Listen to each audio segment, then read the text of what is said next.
Doctor बाबा साहब अंबेडकर जो भंडारा में महाराष्ट्र में इलेक्शन हार गए थे, वही डॉक्टर बाबा साहब अंबेडकर पहली बार पश्चिम बंगाल से जीत के गए।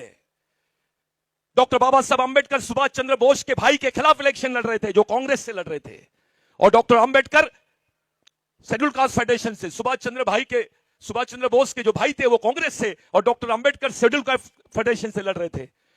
बिरसा मुंडा को मानने वाले आदिवासियों ने कांग्रेस से बगावत करके डॉक्टर बाबा साहब अंबेडकर को जिताया।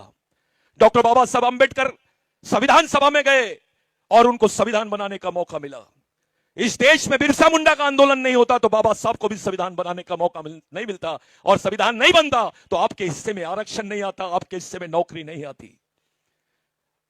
इससे बड़ी बात, जो सेंट्रल प्रोविंस एक्ट था, जो कानून बनाया गया था जहां पर आदिवासियों को जमीनों के अधिकार मिले, जो 1898 का कानून था कि आदिवासी की जमीन गैर आदिवासी नहीं खरीद सकता, और गैर आदिवासी तो क्या सरकार भी नहीं ले सकती है।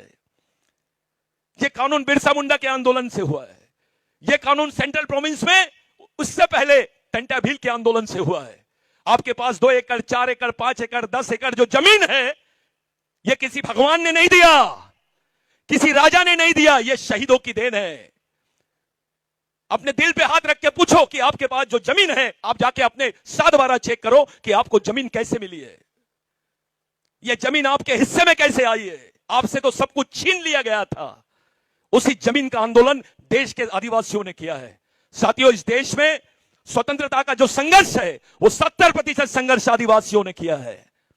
और हमारे हिस्से में क्या आया? गरीबी आई। हमारे हिस्से में क्या आया? नक्सलवाद आया। हमारे हिस्से में क्या आया? कुपोषण आया। हमारे हिस्से में क्या आई? बेरोजगारी आई। हमारे हिस्से में क्या आया? विस्थापन आया। इस गुजरात में भी एक विस्थापन हुआ था, भाई ने बहुत अच्छा चर्चा छेड़ा था, चौधरी जी ने। नर्मदा घाटी में सबसे ज्यादा घर अगर किसी के उजड़े हैं, कोई विस्थापित हुआ है तो वह आदिवासी हुआ है। यहां यह बोला गया नर्मदा बचाओ, जिसने नर्मदा को बचाया, आदिवासी बचाओ किसी ने नहीं बोला। ये लोग पर्यावरण बचाओ बोलते हैं, जंगली जानवर बचाओ बोलते हैं, पेड़ बचाओ बोलते हैं, जंगल बचाओ बोलते हैं। इनको किसने बचाया? आदिवासी ने बचाया। लेकिन आदिवासी बचाओ कोई नहीं बोलता है।